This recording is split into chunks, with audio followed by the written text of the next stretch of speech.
Ni mwendelezo wa kampeni za mgombea urais kupitia Chama cha Mapinduzi CCM, ambapo hapa ni Kibaha ambapo mgombea urais anasubiriwa kuja kunadi ilani ya Chama cha Mapinduzi. Ana yapi ya kuambia Watanzania ili ifikapo Oktoba 29 waweze kwenda kutiki. Kibaha oye! Pwani oye! Asanteni sana. Niwashukuru sana ndugu wananchi kwa kujitokeza. Kwa kweli hii ni imani kubwa kwa chama chenu, lakini ni imani kwa viongozi wenu pia. Tunawashukuru sana. Na kwa kuwa hiki ndio kituo changu cha kwanza kuingia ndani ya mkoa wa Pwani, kituo cha kwanza ni hapa Kibaha, sina budi kusema hodi Pwani. Hodi Pwani. Nawashukuru sana. Ndugu zangu, leo nimefurahi kufika tena mkoa wa Pwani ambao nimeutembelea mara kadhaa kwenye ziara za kikazi.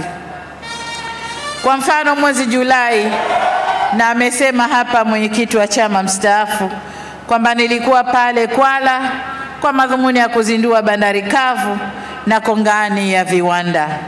Hatua hii ya kihistoria iliendana na tukio jingine kubwa la uzinduzi wa safari za treni ya mizigo kwa njia ya SGR toka Dar es Salaam hadi Dodoma. Lengo letu ni kuona asilimia kubwa ya mizigo inayopita bandari ya Dar es Salaam inaletwa moja kwa moja pale Kwala kwa reli, na kisha magari mengi ya mizigo yaishie hapo ambayo atachukua au kushusha mizigo. Mradi mwingine wa kimkakati katika mkoa wa Pwani ni bandari ya Bagamoyo, mradi ambao umesubiriwa kwa muda mrefu, lakini mkitupa ridhaa mbele tunakoendelea, tunakwenda kuijenga bandari ya Bagamoyo katika eneo la Mbegani. Bandari hii itakuwa na gati za kisasa na ndefu ambazo zitakuwa na uwezo wa kupokea meli kubwa zaidi ya bandari ya Dar es Salaam. Bandari hii pia itaunganishwa kwa reli ya SGR kwa kipande cha kilomita 100 kutoka bandari kavu ya Kwala hadi huko bandari ya Bagamoyo. Aidha, bandari ya Bagamoyo itajengwa sambamba na eneo maalum la kiuchumi la hekta 9800 takalochochea uzalishaji na kuvutia uwekezaji wa viwanda. Tumekamilisha upembuzi yakinifu na usanifu wa mradi wa bandari na eneo huru la biashara. Tunaenda kutekeleza mradi hii kupitia Mamlaka ya Bandari Tanzania, Shirika la Reli la Tanzania na pia sekta binafsi, hususan kwenye kongani za viwanda. Huko lazima tuyalike, sekta binafsi ingie, tufanye nao pamoja. Ndugu zangu, hii ni miradi ya kimapinduzi kuweza kufanyika ndani ya mkoa wa Pwani kwa kitovu cha usafirishaji nchini, na itaongeza fursa za ajira na biashara kwa wananchi, lakini kwa Tanzania kwa ujumla. Ahadi yetu ni kusimamia na kuiendeleza miradi hii muhimu kwa maendeleo yetu na ya nchi kwa ujumla. Ndugu zangu wanapwani, mkoa wa Pwani unastahili pongezi za pekee kwa kasi kubwa ya maendeleo ya viwanda, ambapo idadi imeongezeka kutoka viwanda 1387 mwaka 2020 hadi viwanda 1631 mwaka huu.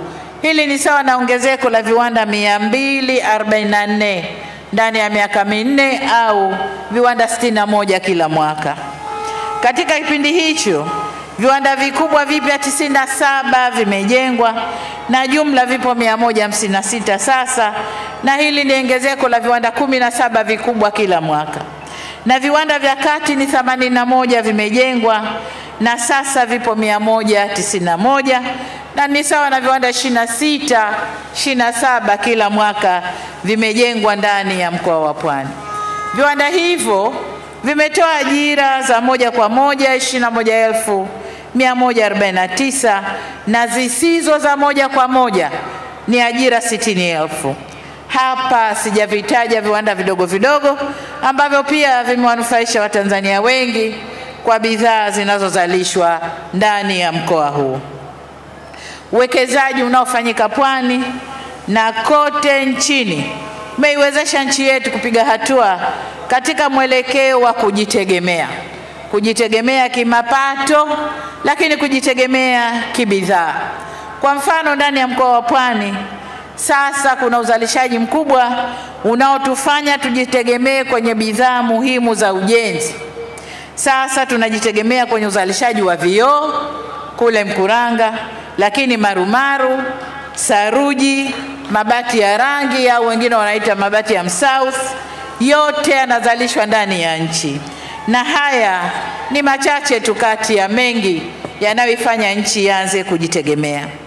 Kutokana na kasi kubwa ya ukuaji wa viwanda na kutofifisha ufanisi wa uzalishaji ndani ya viwanda hivyo, tumeamua kujenga vituo vya kupoza umeme pale Msufini Mkuranga kwa gharama shilingi bilioni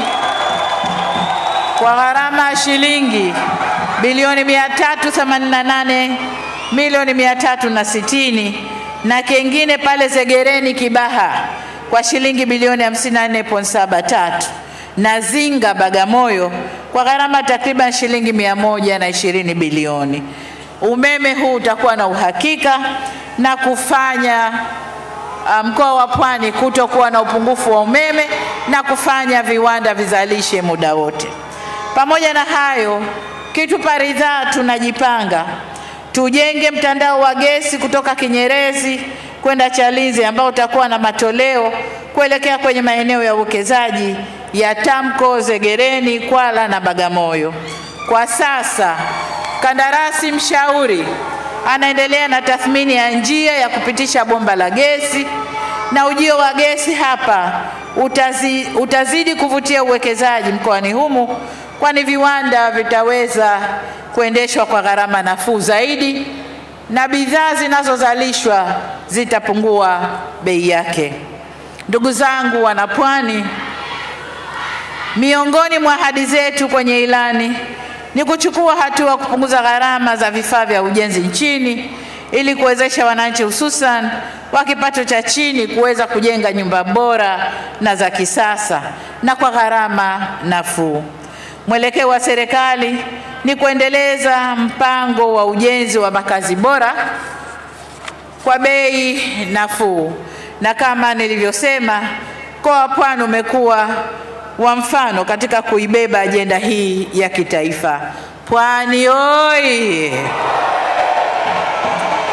Aidha, tutaendelea kuboresha makazi mijini kwa kuhakikisha makazi, nyumba na majengo yote yanarasimishwa kwa kupimwa, kupangwa na kumilikishwa. CCM oye! Ndugu zangu wanapwani, katika kukabiliana na changamoto ya maji, tulileta takriban shilingi bilioni 187,320,000 kwenye mkoa huu.